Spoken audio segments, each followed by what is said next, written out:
Hey there, welcome to the Goodwin Library. I am Chef Traci Calderon from the Atrium Kitchen, and today I get to hang out with some really awesome women. We have Rei and her daughter Alicia Hanscomb. They co-own Truffle Queen. Liz Philpot, owner and founder of Eat Seattle Food Tours, and Meeraf Mamo from Lands of Origin. Today, we really just wanted to have a casual conversation, talk about what it's like to be a woman business owner, starting a business, and what it's taken to grow our business. I'm very curious what we all did to improvise during the pandemic, because that is a real part of our business history. And then we'll give you some words of inspiration if you're thinking of starting your own business. So again, I mentioned I'm Chef Traci Calderon. I own the Atrium Kitchen. We do market-to-table tours and cooking classes. We do corporate team building. We cater. We do private events. And I'll tell you a little bit about our nonprofit we started during the pandemic. Rei and Alicia, I'll let you introduce yourselves. I'm Rei Hanscomb. I started Truffle Queen. This is our 20th year, so it's our anniversary year. And it was one of those things where I kind of fell into it. So my mother is a chef, and she trained classically in Paris at Le Cordon Bleu, so she's a very good cooker. And my sister-in-law very kindly married into an Italian truffle hunting family. So she went abroad to do a semester in college, and she kind of never came back. And her husband's family are truffle hunters. And so she actually was looking to do some things in Italy to kind of support her family as a little side business. And she knew that I always worked in food, and so she sent me truffles and said, hey, would you be interested in selling to the chefs and restaurateurs that you know? And I was like, sure. I mean, I haven't had truffles, so send them to me, because if I like them, then I can sell them, because I can't sell it if I don't love it. And then I basically did a little dark out in my own kitchen, and Mom was visiting, and we had a dinner party, and everybody went berserk over truffles. And then we kind of were casting around for where to open a shop, or if we were going to just do shows or what have you. And my then husband said, Pike Place Market. And I was like, oh, you know, like a little shop or something. And he actually was saying, oh no, a booth. You could get a booth. And I was like, he's like, I'll get you a hat with the little flaps and the little gloves, and you can hand out samples. And luckily, I do not qualify for a booth because I'm neither a craftsperson nor a farmer. So I don't make it, I just go and find it, which works out well. And my now husband, who's very nice, actually knows Alicia very well, and he was saying, you know, you need to step in, and is this something you'd be interested in doing? And it was, you guys went to Paris. Yeah, and so kind of went from there. So he kind of gave me that inspiration, and it was always, I mean, I've always been around the market. I've always been at the store. I mean, I grew up at the store basically. And so that was kind of an epiphany. It's like, oh, this would be amazing. And you and I work so well together, and I think it's great that, you know, I can come in and have a fresh perspective on things and kind of find ways to improve the business, but still keep it to what we really focus on is, you know, tasting the food, enjoying the food. We have everything open to sample. We do wine tastings all day as well. Starting at 10 a.m. yeah. Exactly, right? We're on Italian time.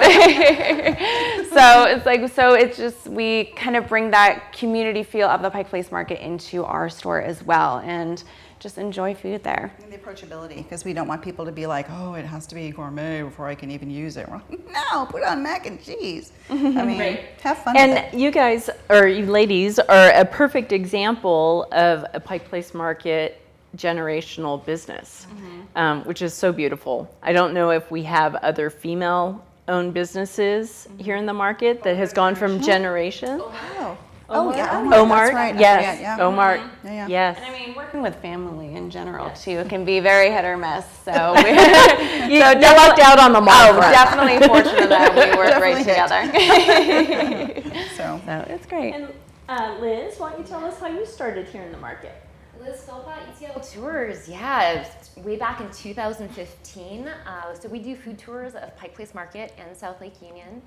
And in 2015, I traveled a lot, got really into food tourism and really connecting in a local way to the people who are producing the food.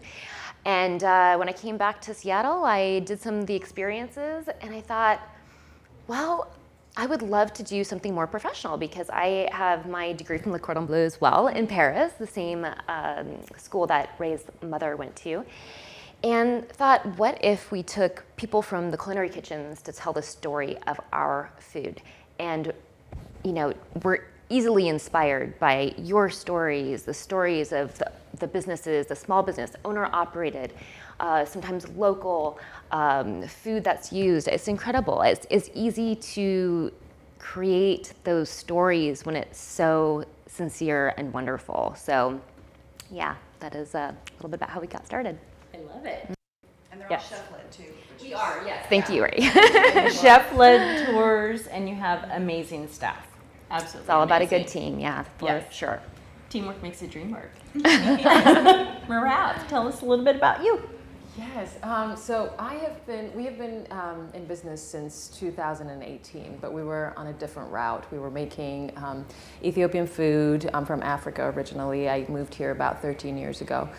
So we were making Ethiopian food and doing farmers markets and running satellite restaurants on the Microsoft campus. So that's kind of how we got started. But then the pandemic hit and everything just went to zero. So we started reaching out to our farmers market customers and saying, hey, we're doing a pickup meal, are you interested? And then we got lots of people to sign up, and then we realized that we couldn't be offering the same thing every week if we wanted to do it every week. So we started diversifying. I started reading. That was like the happiest time of my life, going into and learning about a new cuisine, learning about the spices, figuring out where to get the spices. And it wasn't that easy, just figuring out where to source, for example, grains of paradise, or figuring out where to get some sugar powder. So it was hard. Like I would have to travel all across the city, and it was during the pandemic, so some of the places were closed, some of the places were open, and some of the places will only sell it in bulk. So it was interesting. So we did these meals, and they were really popular. They were really, really popular. We were sold out almost every event we had, and we realized there's an appetite here. People want to know about African food. We would get emails back about, oh, Wesley, I didn't realize. I'm just going to quote, I'm ashamed because I didn't realize how delicious West Seattle food was. Like I should have known. And this review comes from my friend who has traveled a lot around the world, and she has been to a lot of places, cooks a lot of cuisines herself.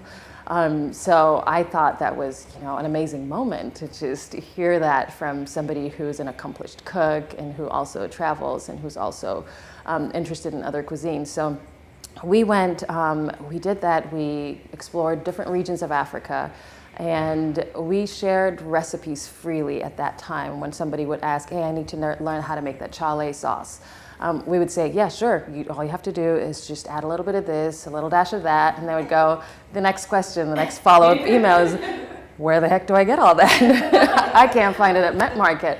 And so I would have them come to the store. I'd make like a little care package for them for free because I buy it in 50-pound containers.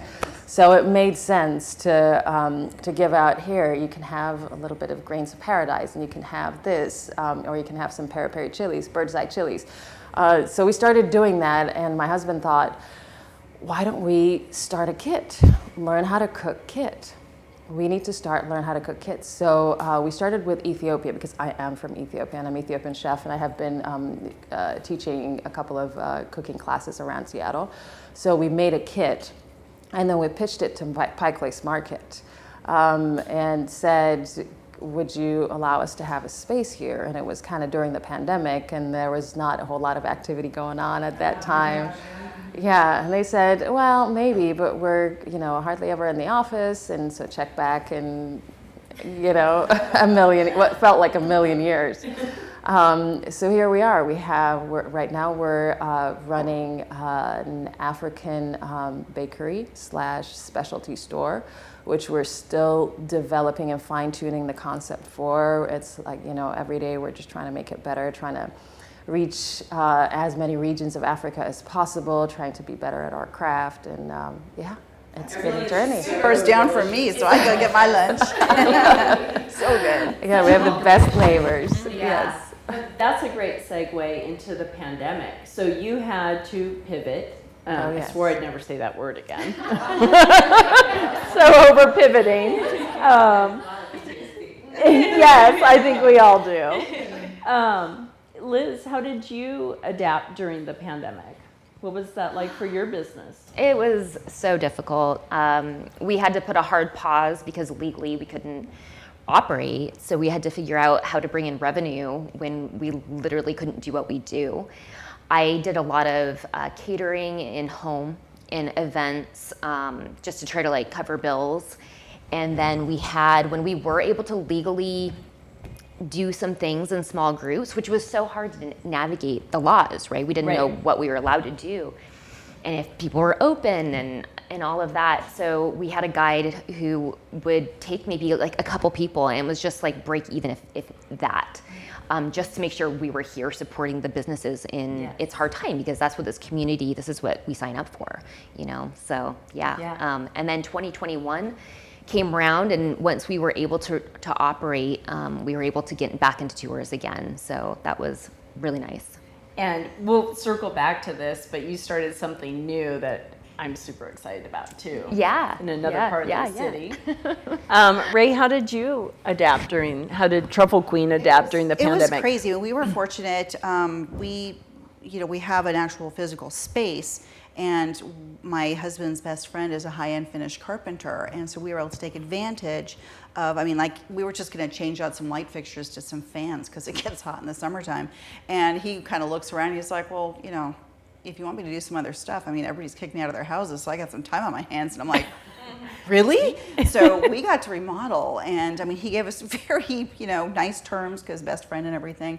So we were able to do that. But then also we did meal kits for people. We did, a lot of more online stuff. Like we were already in the process of doing our website, and Alicia and my husband did all the photographs and getting everything coordinated. Hurry, it was suddenly. It was on our list, but then the pandemic was just like, okay, let's put this on the top of our list now. Right. And we adapted. We made deliveries to people. We had remote pickups because we had to be completely shut down for the first few months because we weren't an essential business, and so we kind of. I can attest that Rei came to my house with all the truffle. So we were driving. But did she bring wine?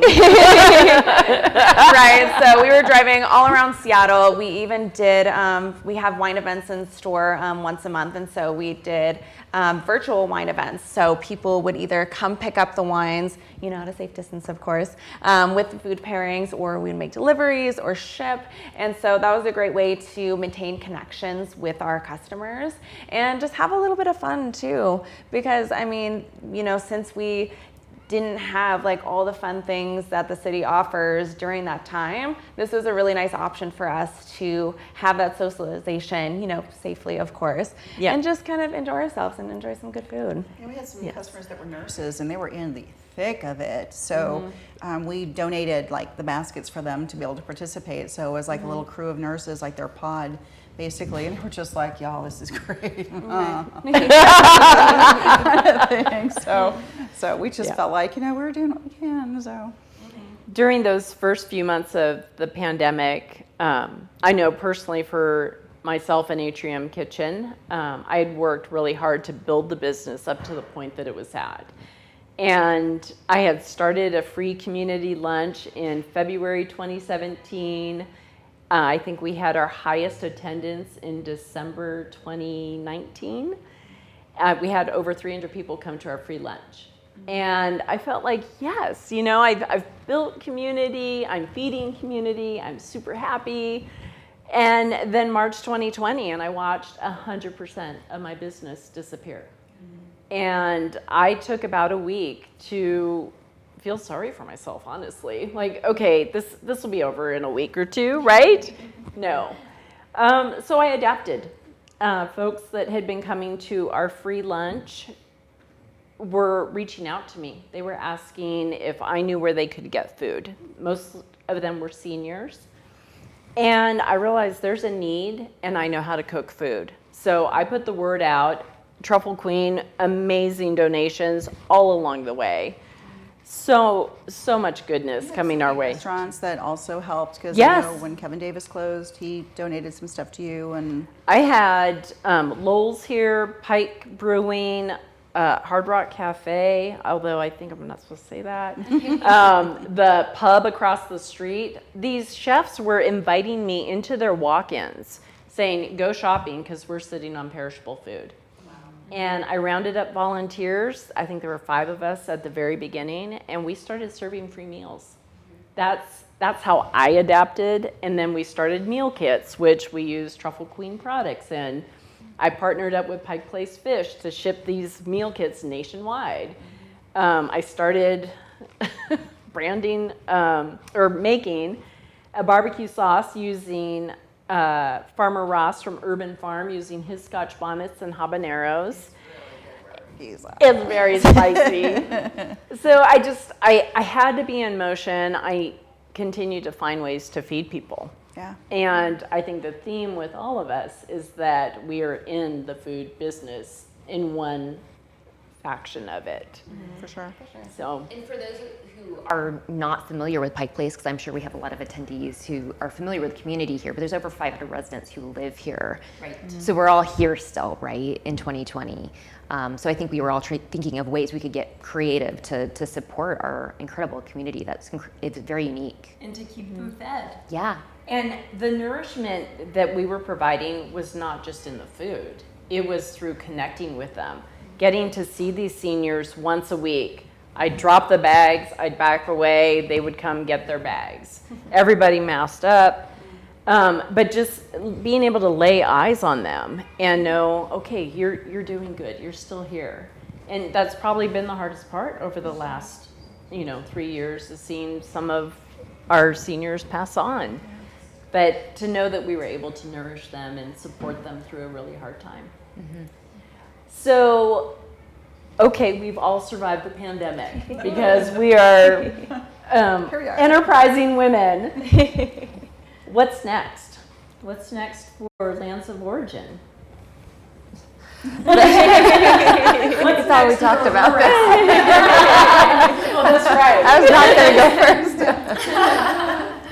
What's next for me is I see a huge void when I walk into the supermarket, for example. I see all of the international food, and it's beautiful, and I love shopping there. That's my favorite aisle, the international food. But I see stuff from South America, I see stuff from Asia, I don't see anything from Africa. And I see that void, and I know that disconnect is just not being served. I know there's people who are interested in something different, something tasty, something they can connect to another world via food. So I want to be in that space. I want to land in that space where I want to be able to have a say in how Africa is represented through food. Absolutely. Because yes, because I want to be part of the narrative. I don't just want to, be out there saying, "Oh, nothing exists." I want to go in there and have a say and contribute and be a part of bringing that forward, because I really firmly believe that that is the next step. I believe that that is the next frontier that we are going to explore culinary-wise. So I would love to be a part of it. I might not finish it in my lifetime because I think you're already there. Huge undertaking. But yes, I mean, whoever ends up getting there. But I would love to dedicate my life towards that journey. I just want to contribute. I want to be a part of it. That's so exciting. I love that Seattle is so open to trying things. If you're in a good town for this sort of stuff, you're like, yeah, okay, I'll try that, So I think that's kind of a fun, thing. Like, we're not in this city, I think, particularly like, oh no, kind of go to the Midwest and like, oh no, I don't eat that. No, not even a little bit. Yeah, I mean, we get to cater for people who, for companies who have 800 employees, 400 employees. Wow. And just the other day, we were catering for the ice hockey team, and I asked, by the show of hands, how many people in here have had Ethiopian food? Probably about 150, 200 people. maybe about 10% raised their hands. And that was amazing. I've been at a catering event where where somebody took the injera apart and said, "Is this a hand towel? Like, what do I do with this?" So I love, those are, each barrier that we break, each connection that we make is just wonderful for the continent, wonderful for my country, and wonderful for my self-esteem as well, because I get to be there. I get to watch when people are trying new things and say, I love it, or I like it, or maybe next time I'll try something else that's a little less spicy. But either way, Bring it on. yeah, I'm there and I'm happy. Well, what a beautiful, beautiful story. And I think that you are at the forefront of it. You are starting to pave the way. Yes. Well, I was telling Meeraf earlier that my husband and I frequent your spot in the farmers market in Columbia City, and I got inspired to try injera. I mean, I'm very familiar in the food industry with food, and I felt like a little lost. And so It's a little intimidating. yeah, and it's absolutely delicious, and your food is inspirational. So just keep at it. We need you. And Liz doesn't want to make it.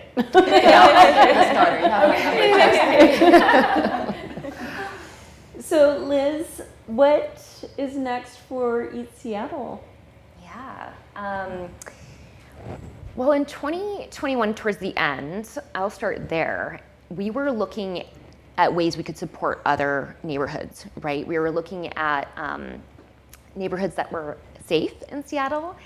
And one that really came across to us and resonated was South Lake Union.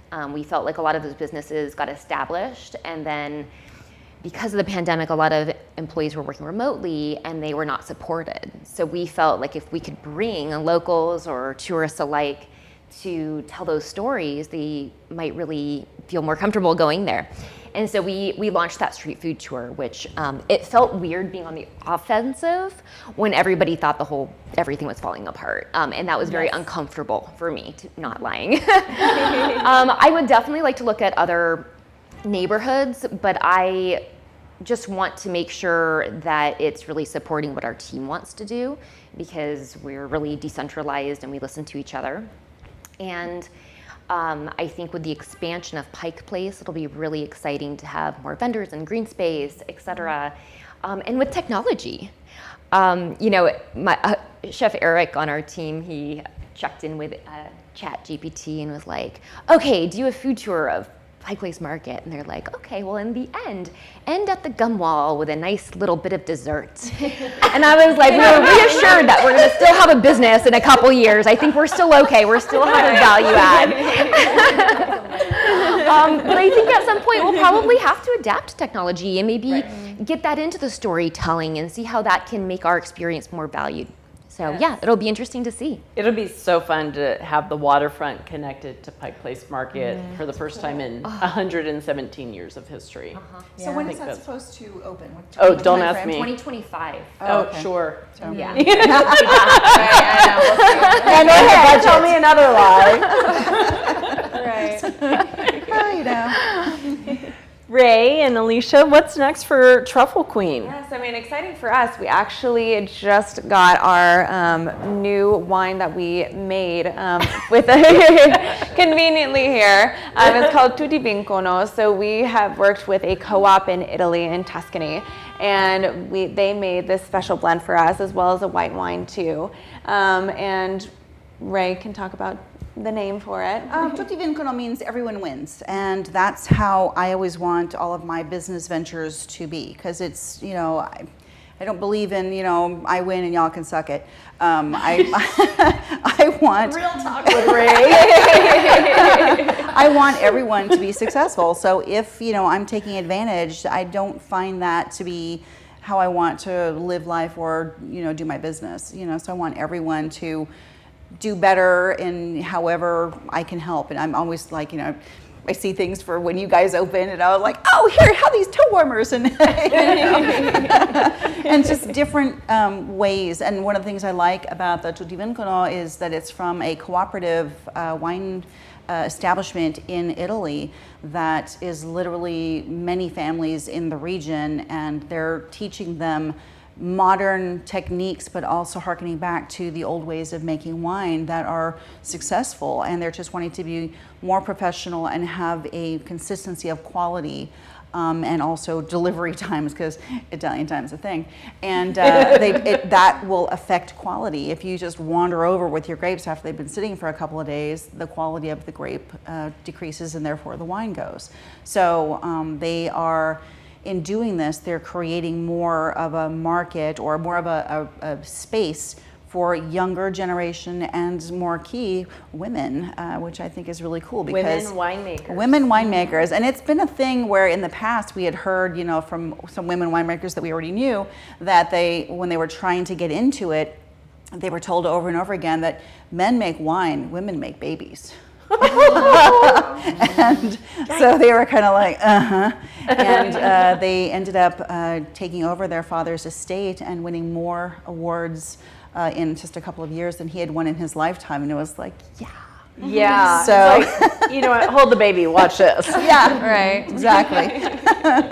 So, but yeah, so something like that. And then, more website stuff, and then our wine events, and, things that we love to do, and have people come and enjoy and learn about the wines, and, build community, and not have wine be this pinkies up, everyone must be cooler than the wine and know things. It's like, yeah, come and drink wine and enjoy. I'm having this idea that Liz leads us on a tour to West Africa, and then we swing by Italy, and we eat and drink our way through.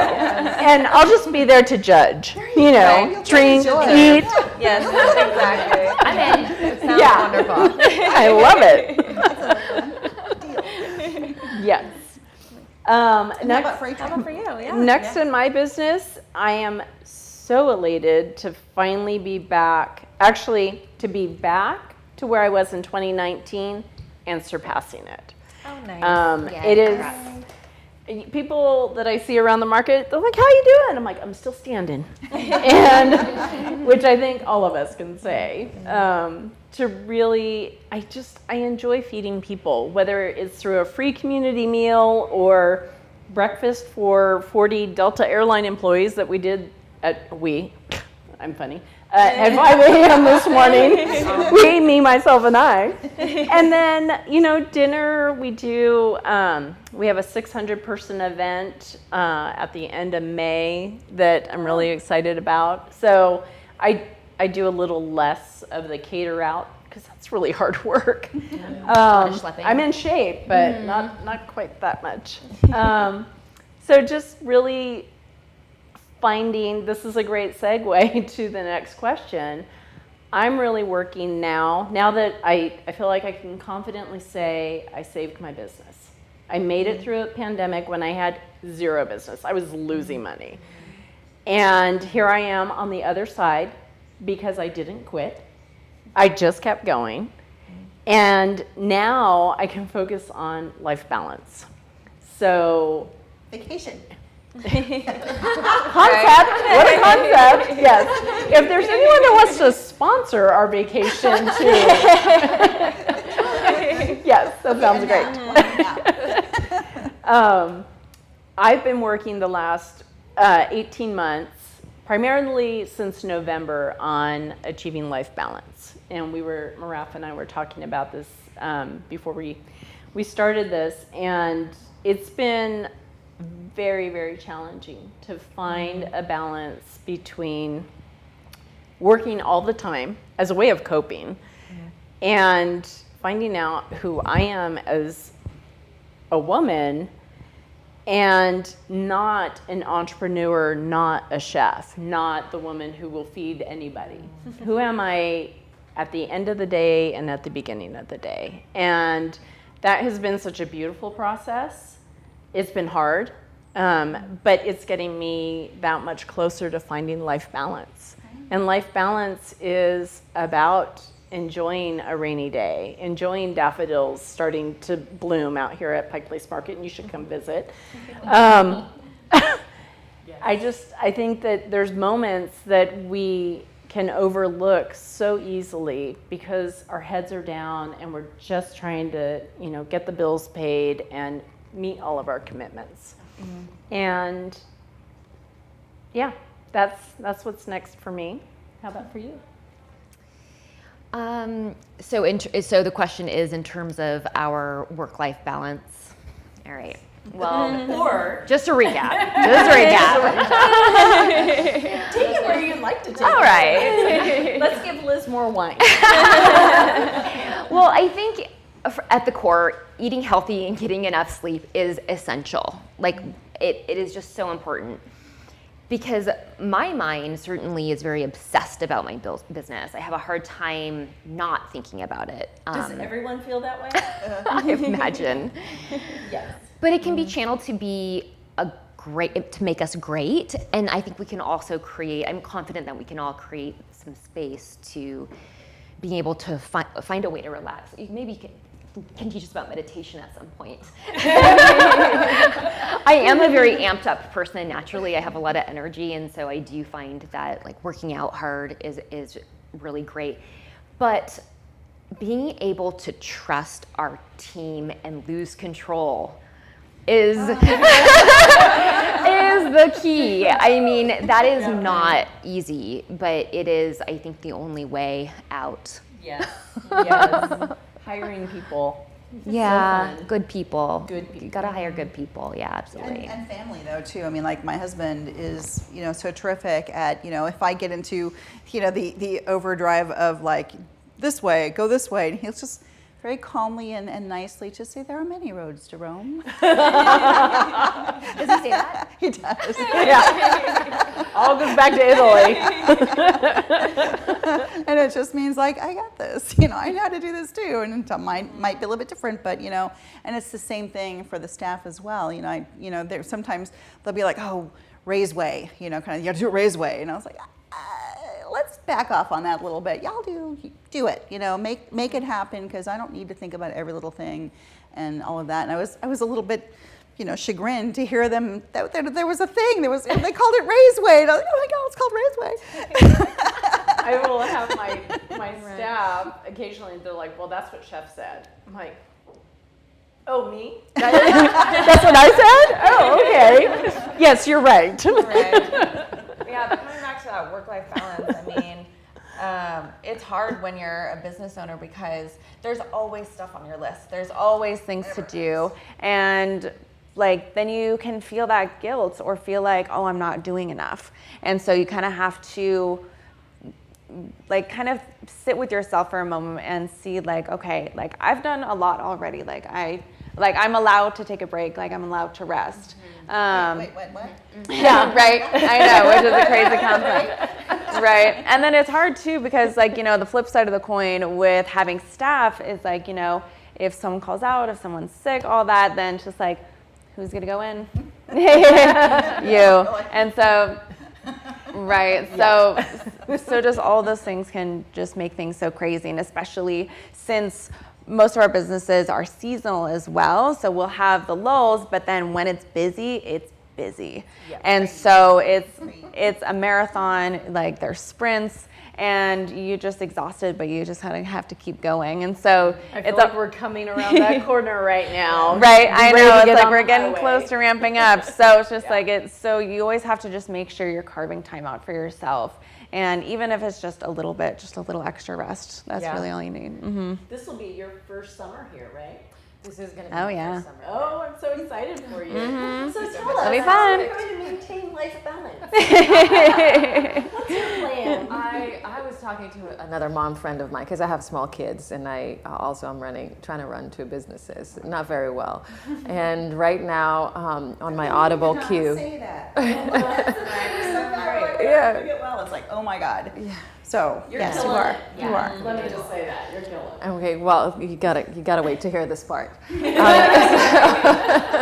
Right now, I'm reading a book called Drop the Ball.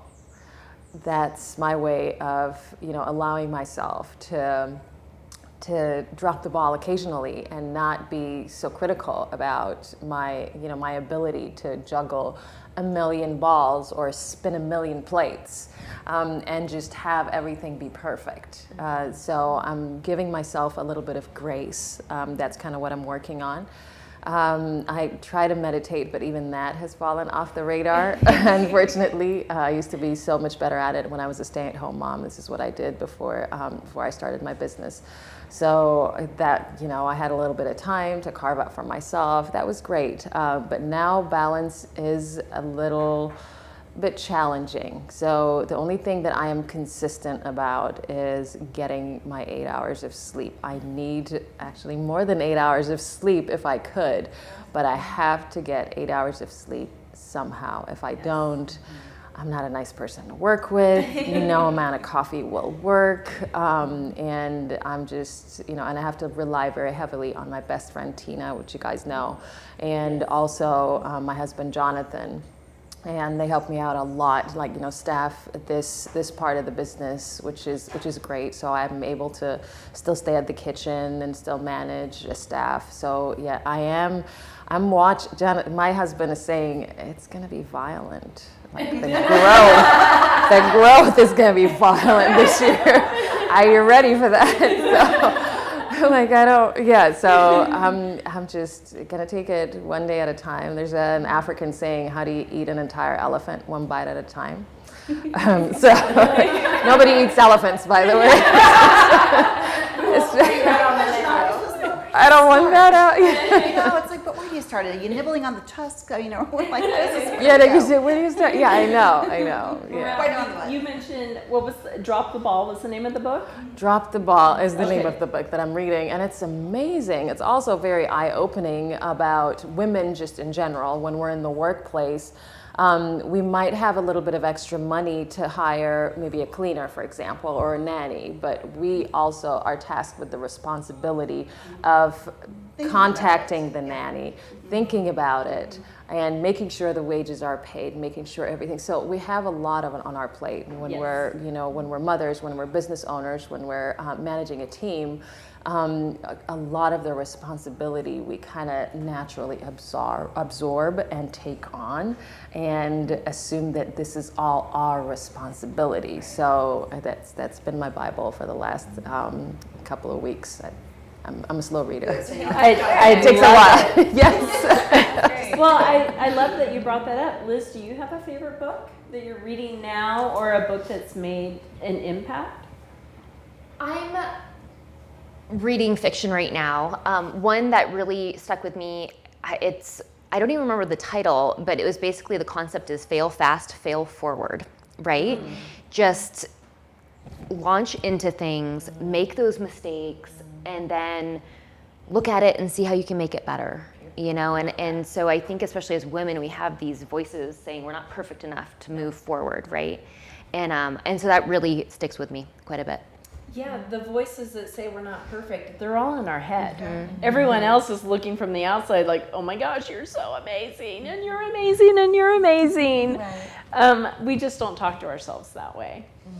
Mm-hmm. For me, two books I just finished. One was Built Through Courage, and written by an author who just passed away. He had a quote, he actually had it tattooed on his arm, and it said, a ship is safe in harbor, but that's not what ships are built for. And it's a constant reminder that I could play it safe and not put myself out there and try something new. Who knows what might happen? Or I can just, set sail and see where I go. The other book that I listened to over the weekend was Chop Wood, Carry Water. Oh, I never heard of that. Who's that by? Huh? Who's that by? I don't know. It's a Buddhism saying. I love it is. It's a parable, basically a book of parables. And that's different. Maybe we'll do a book talk. It really hit home. And then I think it was either that book or one of the other ones I listened to. They said, stop pretending that you get to live twice. Oh, yeah. This is what we've got. Totally. Yes. Favorite book? Ooh, I think along like the same kind of line, there's a super popular one, The Subtle Art of Not Giving a Beep. So it's a super fun one. It's a really fun read as well because it's funny, but then it's also like making you realize like not all these eyes are on you. Like everyone is not judging every single movement, and just kind of giving yourself some freedom to like do try different things and like kind of go out of your comfort zone and not worry about like, oh, how am I looking? How am I acting? Is this right? And so just kind of giving you more courage and just kind of enjoy it. It sounds like along the lines of Drop the Ball. Mm-hmm. Yeah. Yeah. And we forget that, nobody's really looking at us. We're like in our heads and we're thinking all this stuff, but everybody else is like, they're all in their heads, Exactly. We're not watching. I actually have gotten through the frontispiece of a book that I just bought, downloaded on Nook, but I heard about it on NPR, and it's called The Exceptions. And it's about a group of MIT professors, women professors, who basically went through the process of scientifically proving to MIT that they were being given less time and less space in the laboratories to be able to do their science, and how that was negatively affecting them. And rather than go through a court case and suing them, they went through the scientific process to prove their case and work within the system to change it. And I believe that the result was that today the professors at MIT are about 60% women, and as well the leadership positions as well are a very high majority percentage. And I was like, well, that's pretty good. So again, I've only gotten through the frontispiece. I don't get to wake, very long at night when I go to read. It's like, I hit myself in the face with a book usually because I'm falling asleep. Yes, but, falling asleep while reading is real. And then I started listening to books while I was driving. Mm-hmm. And I've finished more books in the last 6 months. Just by doing that. Yeah. Exactly. Yes. Yeah. Because we're driving so much. Yeah. I think we're even smarter. More multitasking. Yes. Yeah. How many exits have you missed? A few. Actually, I did that on a walk last night. I have a personal goal of climbing 1,000 feet a day. And last night was anyway. I'm walking, and it's 10:30 at night because that was the only time I could finish my 1,000 feet of walking. God. And I'm walking down a street thinking it's the street I live on. And I'm halfway down this street before I realize I don't live on this street. And it's not because I was listening to a book, it's because it was 10:30 at night. Right. So it happens. I feel like we have so much collective knowledge here. I would love to know what advice you have for other women and also men. They can partake in our wisdom. Women who are interested in starting a business, maybe they have an idea, they're really, really good at something, family or friends are like, you should start a business. I want to know how many of those friends actually own businesses. What advice or pearls of wisdom do you have to share with those women who are thinking about it? We'll start with you. We'll start with Ray. That's all right. That's okay. I love that. Going to the right. I know. I got this. Don't worry. In my personal experience, I would say do it, because owning a business, I've always wanted a business since I graduated from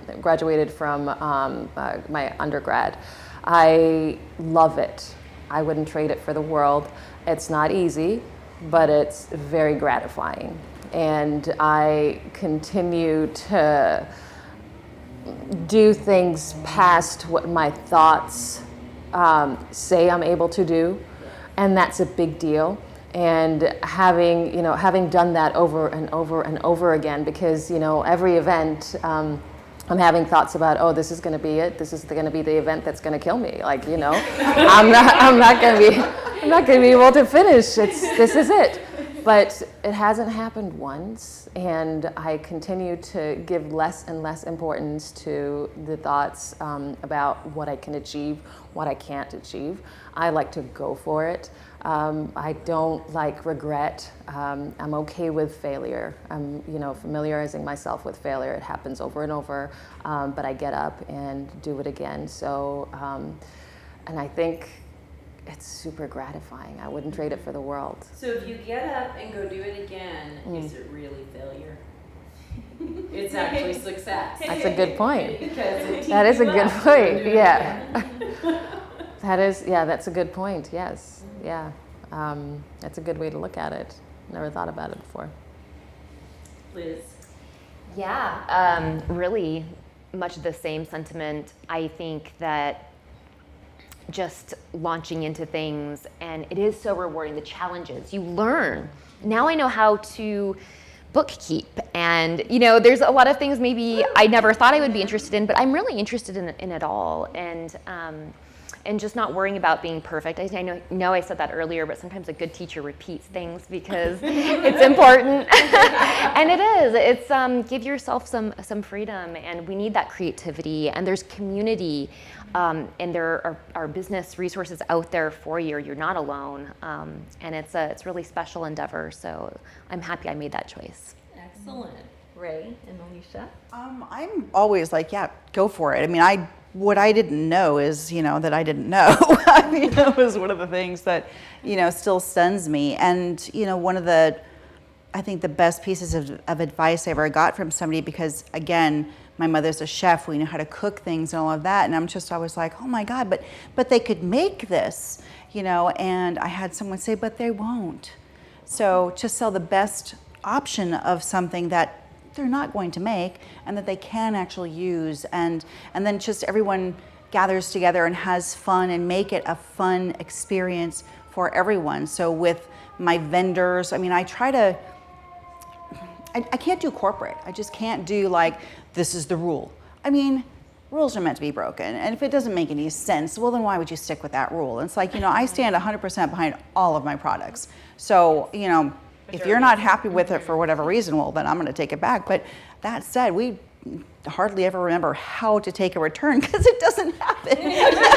We're always like, oh, what's that button again to do? Kind of thing. It's just kind of funny.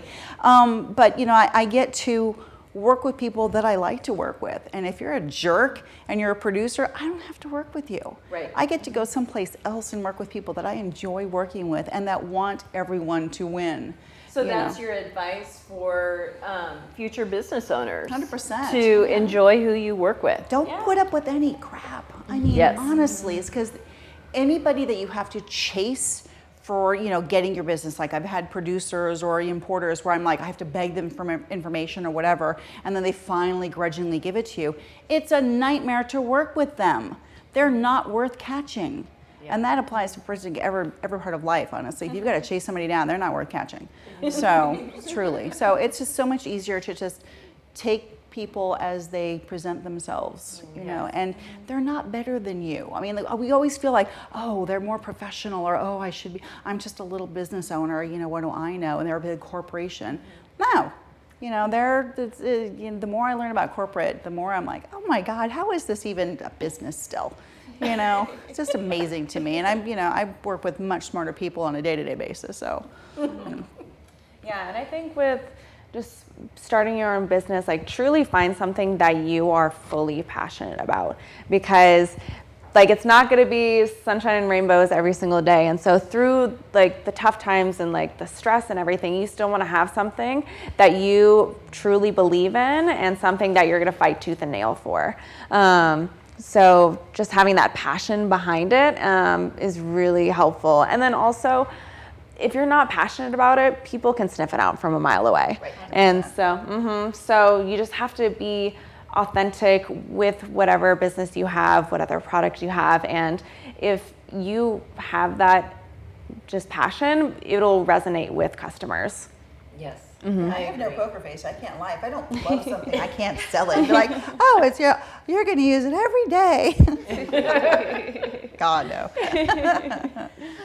I think the advice I have for anyone looking to start a business is don't wait for it to be perfect. Yeah. Just go out there and give it a shot. And you're going to learn whether you waited for it to be perfect or not. You're going to learn a lot along the way that you want to change and adapt. So what's holding you back? If it's money, there's money out there to be had. You just have to put some energy towards finding it. If it's energy, well, caffeine. No. Caffeine and sleep and good nutrition are great. But really, I think I just want to encourage women and men to don't wait. What are you waiting for? It's now. This is go time because we're not guaranteed tomorrow.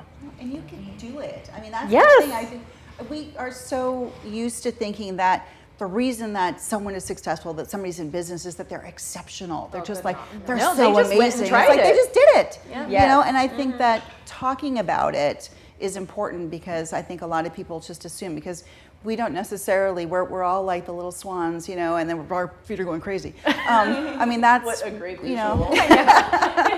and people think that, you know, we're just the swans or something. I mean, I'm always amazed and be like, oh, the Truffle Queen herself is here. And I'm like, oh my God.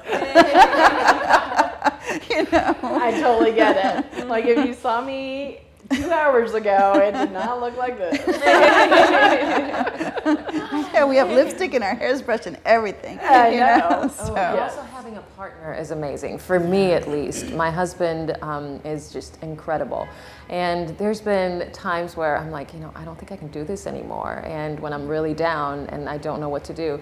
And he has his times like that too, but it's hardly ever at the same time. So I'm able to rely on his energy, and he's my support, and then I'm his support for, you know, the days when he's like, I don't think I can go into work today. We've been working for 3 weeks straight without a break. I don't think I can do it. So I'm like, okay, we got this, you know, we can do it.